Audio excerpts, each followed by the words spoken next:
Ha? Unakunywa tena? Yaani unanifuatilia kama nini? Haya sasa nimeamua kunywa hadharani. Sina haja ya kunywa kwa kujificha tena.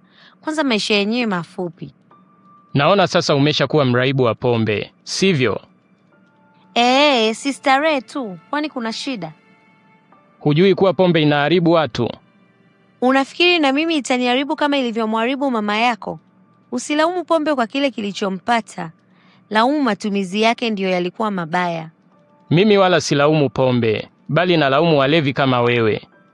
Kwa hiyo unipendi, sivyo? Ndiyo, sikupendi. Sawa.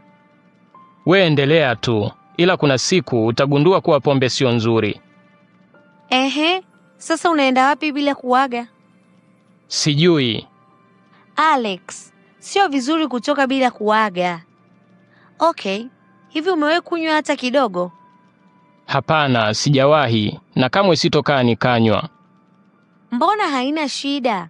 Alex, hebu leo jaribu hata kidogo basi. Haina shida, sio? Hata mimi naona. Unamaanisha nini? Hakuna ninachomaanisha. Sasa kwa nini unakuwa unanipinga kutumia pombe kila wakati? Ujue sipendi hiyo tabia yako. Halafu, pombe haina shida yoyote. Ni wewe labda unaogopa tu kutumia. Wala siogopi chochote, ila sipendi tu. Basi hebu onyesha kama uogopi.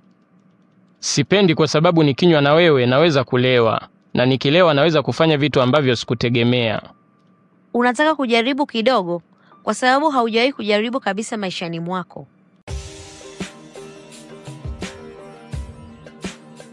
Siamini kama niko hapa leo nikinywa pombe na wewe. Kwani kuna tatizo? Ila wewe msimamo wako ni wa kusuasua sana. Ona sasa umeshavunja sheria zako zote. Sio msimamo, ila nilikuwa sipendi tu. Alex, uko sawa kweli? Au ndo pombe imeshaanza kukuchanganya?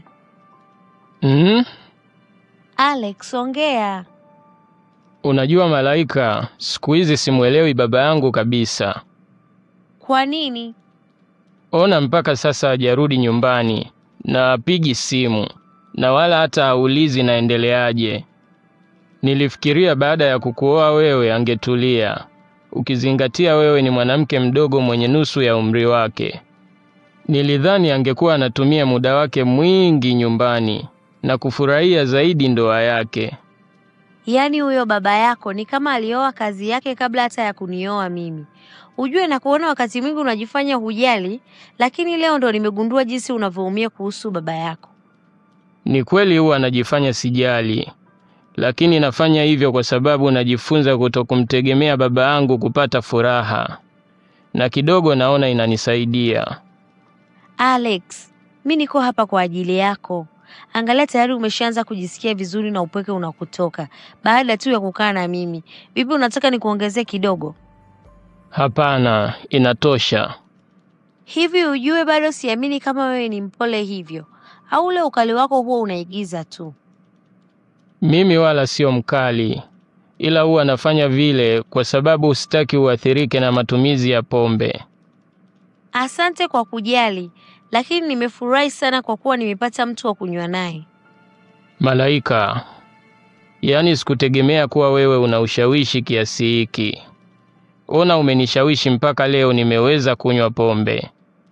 Hivi unajua Alex, ukilewa unabadilika sana. Yaani hata ufanani na yule Alex niliyomzoea. Hamna Malaika. Yaliompata mama yangu ndo yalinifanya nikawa hivyo. Najua sipaswi kukuuliza, lakini ni nini kilitokea kwa mama yako hadi ukawa hivyo? Mama yangu aligongwa na dereva mlevi akafariki. Ndio maana nikawa nachukia sana pombe. Yaani hapa nakunywa tu kwa sababu umenishawishi. Oh, pole sana Alex. Asante. Halafu nimekumbuka kitu. Hivi umewahi kumbusu mtu yoyote kwenye maisha yako? Ni swali gani hilo unaniuliza Malaika?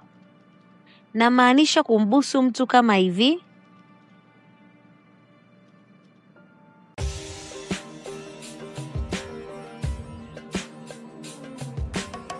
Sasa Alex, mbona unakimbia kitandani wakati hata jua bado halijachomoza?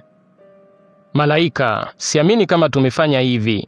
Ilikuwa ni makosa na haipaswi kujirudia. Alex, tafadhali usimwambie mtu. Nilijua ulikuwa tayari kufanya hivi. Tayari kufanya nini? Wakati wewe ndo umenishawishi.